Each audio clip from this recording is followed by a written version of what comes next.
So officially, or repeating, good morning, everybody.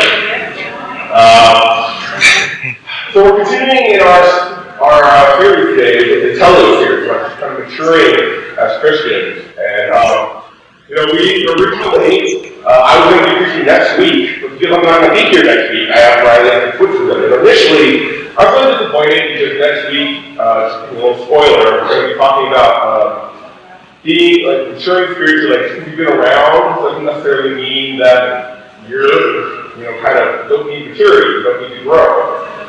And I'm really looking forward to that. As someone who's been around for 20 years and still feel like I still have work to do. We were just kind of joking earlier that when I was in my campus ministry, I remember seeing people that have been around for 3 years, Christian for 3 years, like, how do you do it? You're the elite. And then 20 years later, I'm like, that mess. Who's got it together? Nobody. Spoiler. But it has been a chaotic weekend in the Marina household. Just yesterday, we had a karate tournament. Not just for the boys. We have 2 boys, for anyone who doesn't know, 7 and 4. But Brooke and I as well participated in this tournament. So it was chaotic, to say the least. The family has done 3 tournaments so far. The first one was Kai and I, 7-year-old, with Brooke and Sam, a 4-year-old, kind of supporting us and being there. In fact, first family came too. The second one was just Kai and I, but we kept staying at home because we thought he'd be mad that he didn't participate. So we kept him at home to avoid that. And then this last Saturday, when all 4 of us were there, all 4 of us were competing. And it was chaotic. It is really hard to try to manage all that. I'm not sure if we're going to do it yet, all 4 of us. We might have to figure something else out.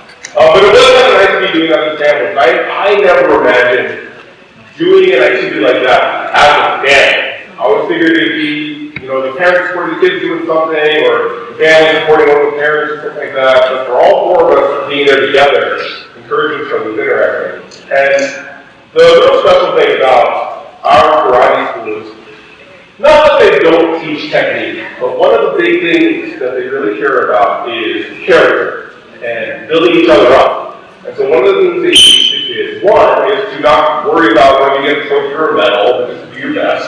But one of the other things is to encourage one another, to cheer for everyone, even if they don't go to your school, even if you don't know their name, to cheer for everybody. Doesn't matter if they recognize you didn't do a great job, or if they did better than you, whatever, to cheer for everyone. And it takes and doesn't. Some of the kids sometimes they'll cheer, and an adult will cheer, some kids will cheer, but they do push the attitude of just encourage, because this is hard to do.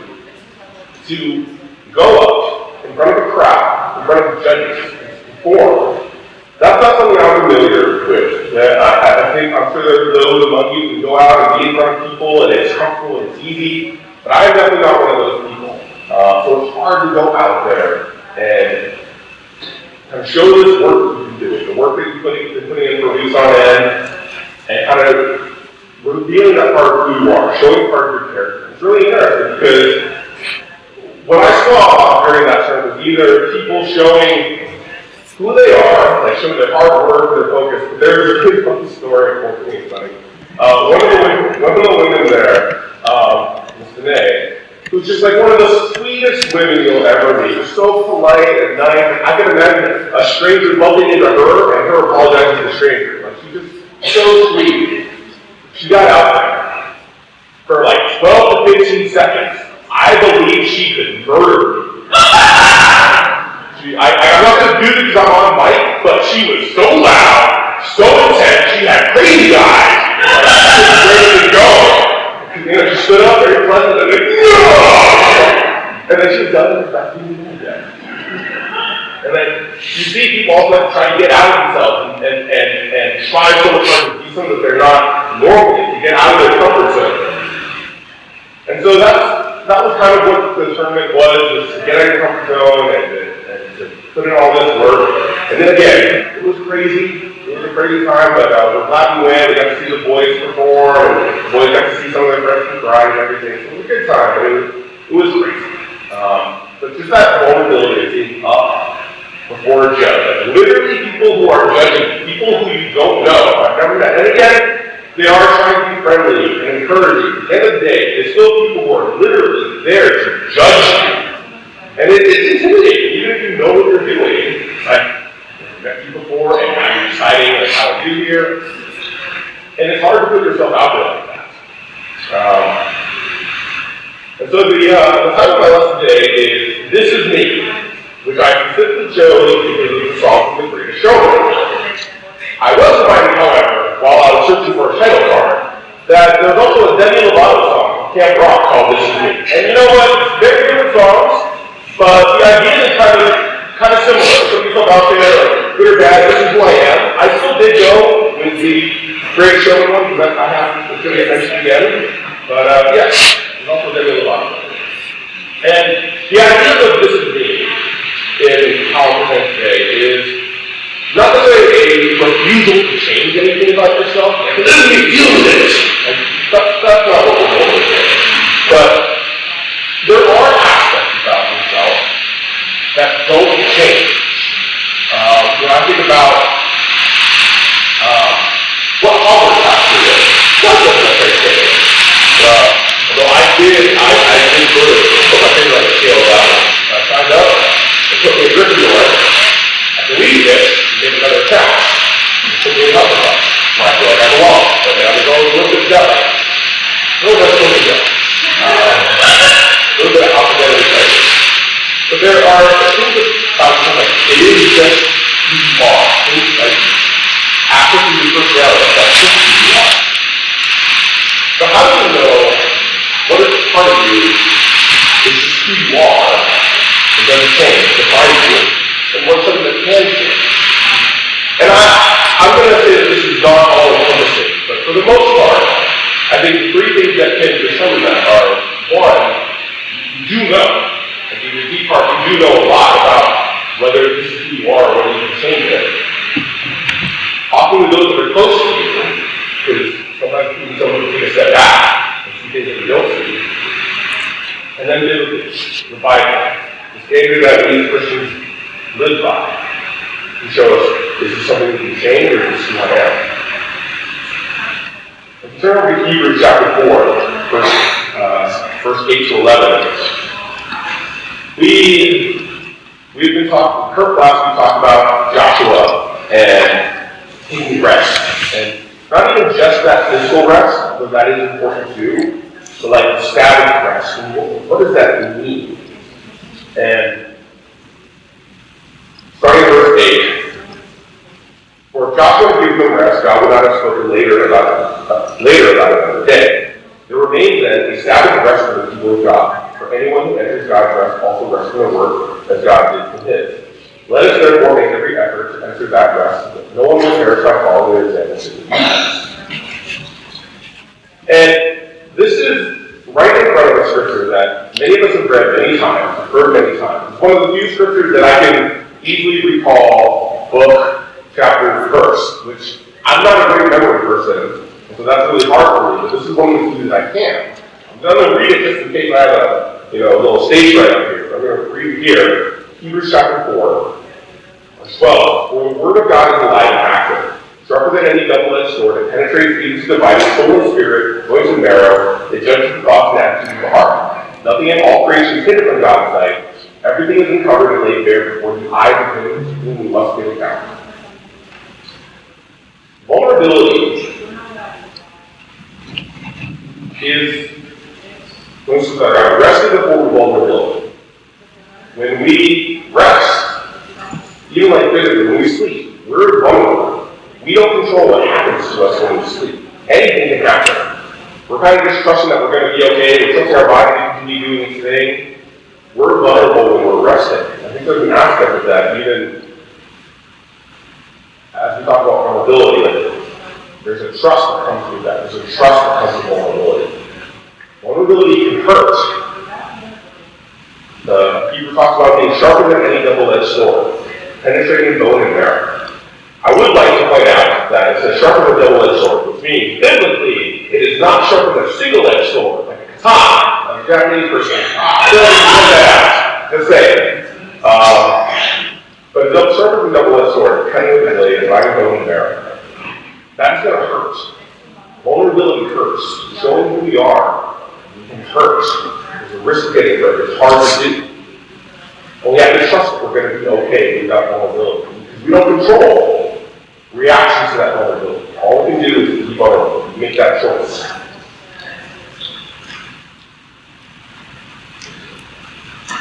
We need to be real and vulnerable even about what we need. What are you weak in? What are you lacking? We have to be honest with ourselves. I think we all know that we're not perfect, but what does that translate into in reality? What does that mean for you that you are not perfect? Is it tend to be like, well, I'm a mess. Cool, I remain a mess.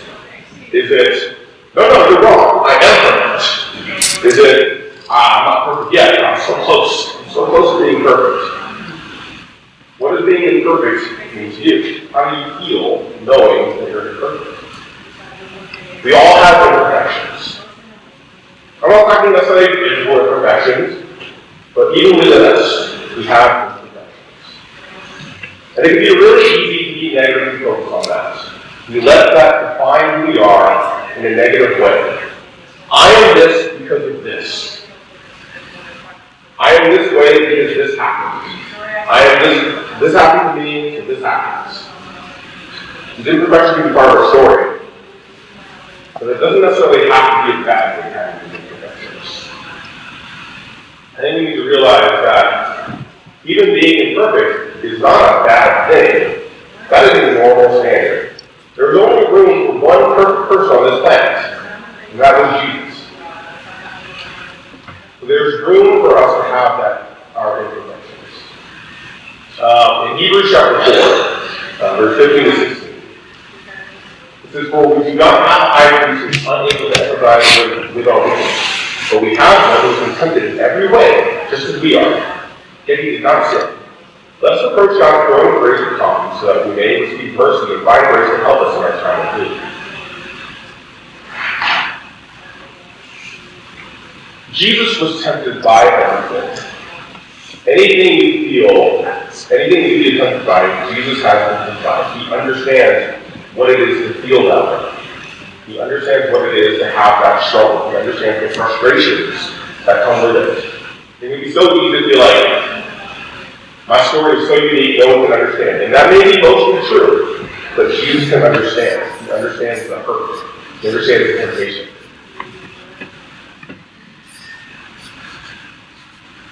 Our scars and our sins, they tell our story. They show what we did. They show where we did. But if we can look at them in the right way, if we can present them in the right way, and stop being weighed down by them, they can also show God's power. You know, I think if I had been hurt, this is the time where I would once again tell the scar of a face story. Which I could. I should tell pretty well. I'm not going to do that again. I've literally heard it about 27 times. And I was thinking about it, but man, I used to track my scars. I used to know not where every single one came from, but I'd say about 80% of the scars I had, I knew where they came from.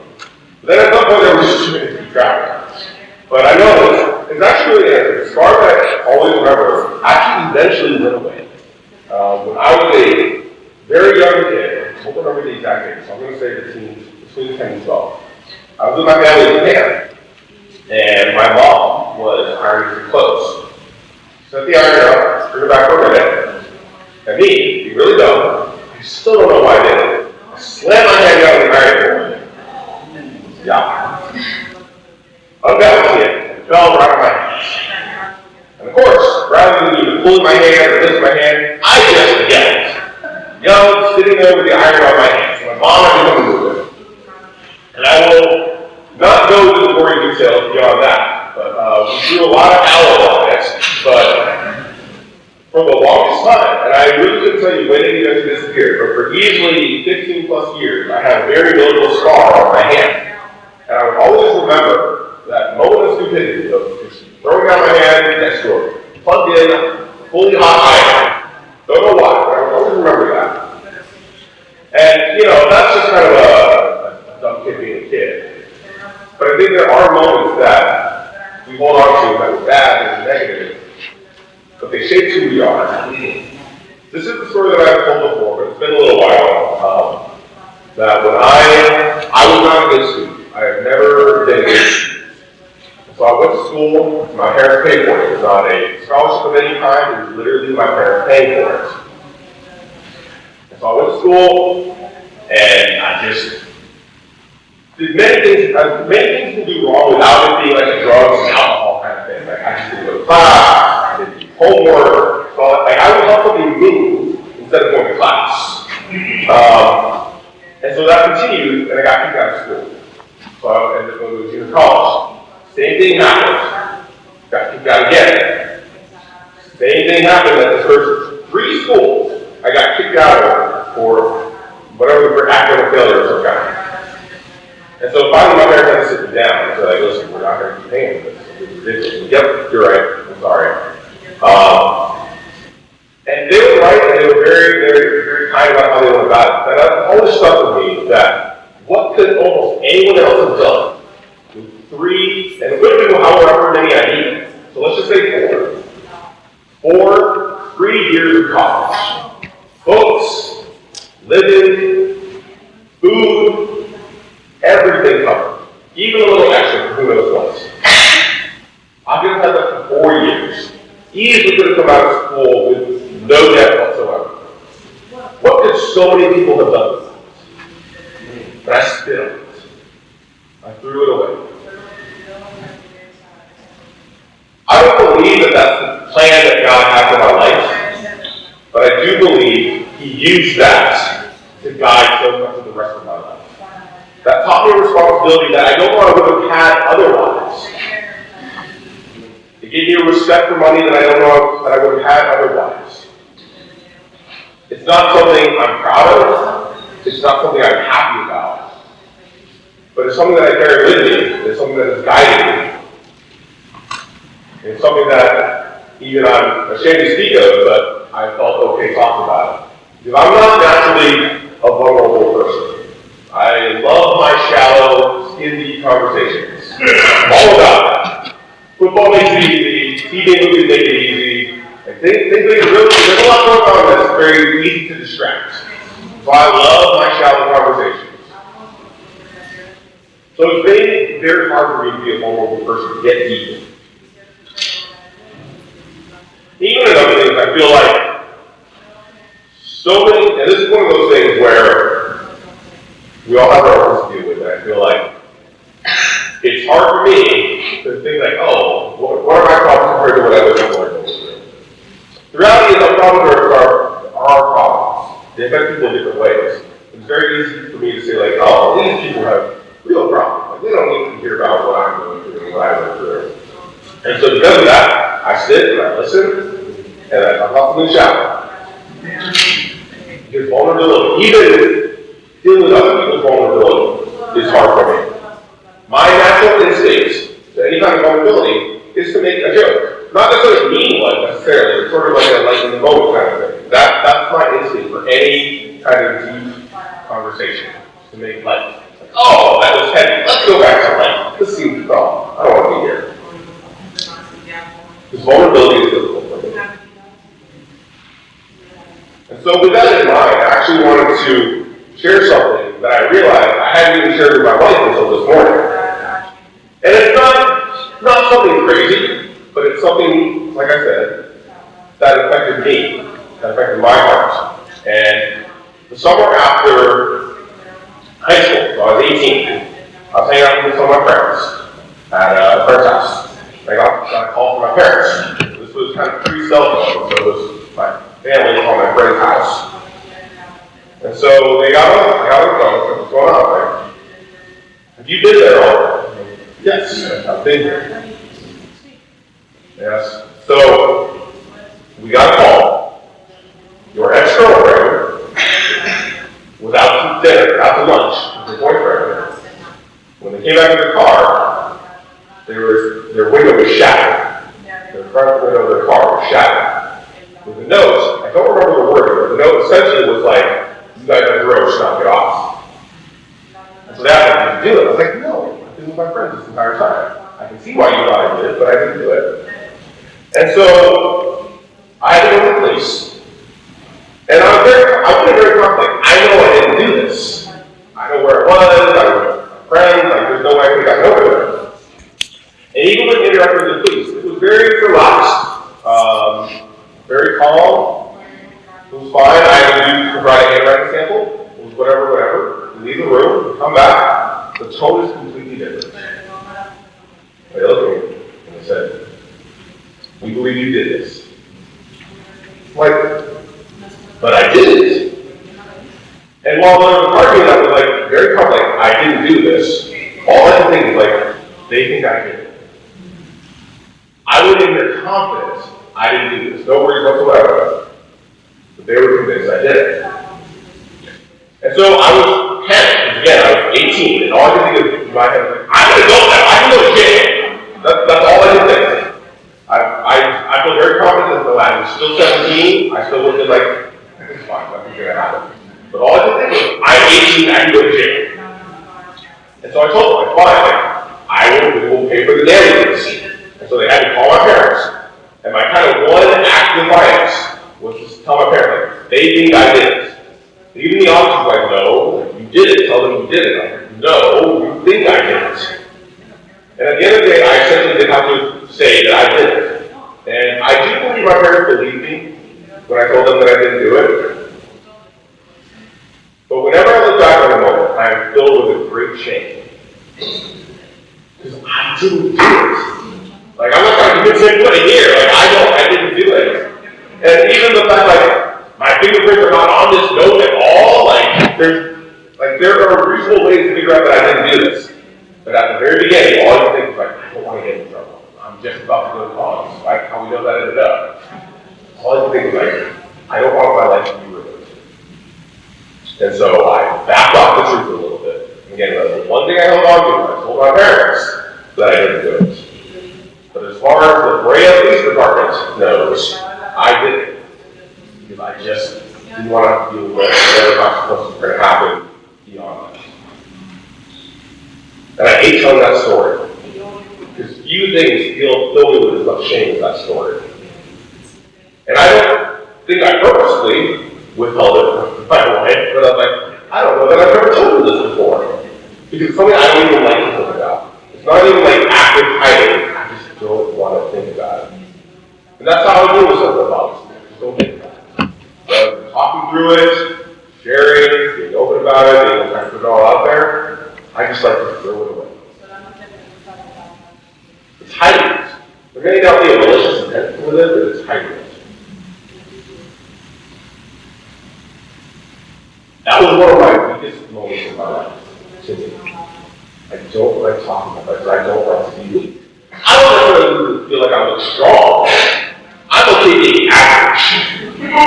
Just unnoticed, not super strong, so you don't have to depend on me.